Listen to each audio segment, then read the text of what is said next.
నమస్తే నేను జ్యోత్స్న. అహ్మదాబాద్ విమాన ప్రమాదంపై aircraft accident investigation bureau నివేదిక ఇచ్చింది.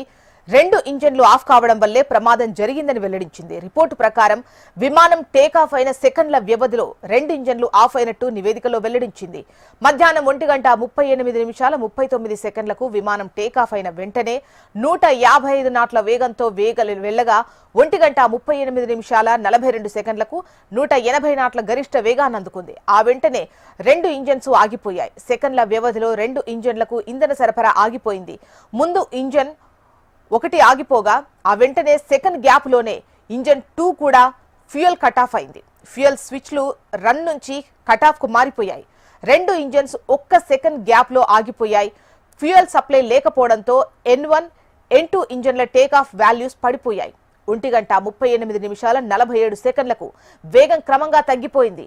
ఈ సమయంలో కాక్పిట్ లో ఎందుకు ఇంజన్లు ఆఫ్ చేశారని ఒక పైలట్ మరొకరిని అడగ్గా తానేం ఆఫ్ చేయలేదని మరో పైలట్ సమాధానం ఇచ్చినట్టు బ్లాక్ బాక్స్ లో రికార్డ్ అయిందని ఏఏఐబి నివేదికలో స్పష్టమైంది. ఇక ఆఫ్ అయిన ఇంజన్స్ ను తిరిగి ప్రారంభించేందుకు పైలట్లు ప్రయత్నించారు. 1:30:52 మొదటి ఇంజన్ కటాఫ్ నుంచి రన్ కు మారింది. ఆ తర్వాత 4 సెకండ్లకు రెండో ఇంజన్ కూడా కటాఫ్ నుంచి రన్ కు మారింది. 2 ఇంజన్లలో ఎగ్జాస్ట్ టెంపరేచర్ క్రమంగా పెరిగిపోయింది. ఇంజన్ 1 లో రీలైటింగ్ ప్రక్రియ విజయవంతమైనా ఇంజన్ ప్రారంభం కాలేదు. ఇంజన్ 2 ప్రారంభమైనా అప్పటికే గరిష్ట వేగంతో ఎగిరిన విమానానికి తగిన వేగాన్ని అందించలేకపోయింది. ఫ్లైట్ వేగాన్ని కంటిన్యూ చేయాలని ప్రయత్నించిన ఇంజన్ 2 రన్ కాలేకపోయింది. అంతలోనే ఎయిర్పోర్ట్ కాంపౌండ్ దాటేసరికి విమానం వేగం పూర్తిగా మందగించింది. 1:39 పైలట్లు మేడే కాల్ ఇచ్చారు.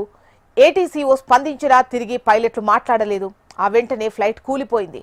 1:44 ఫైర్ సిబ్బంది ఘటనాస్థలికి వెళ్లారు. అయితే ఈ ఘటనలో పక్షి ఢీకొన్నట్టు ఎక్కడా కనిపించలేదని వెల్లడించింది ఏఏఐబి.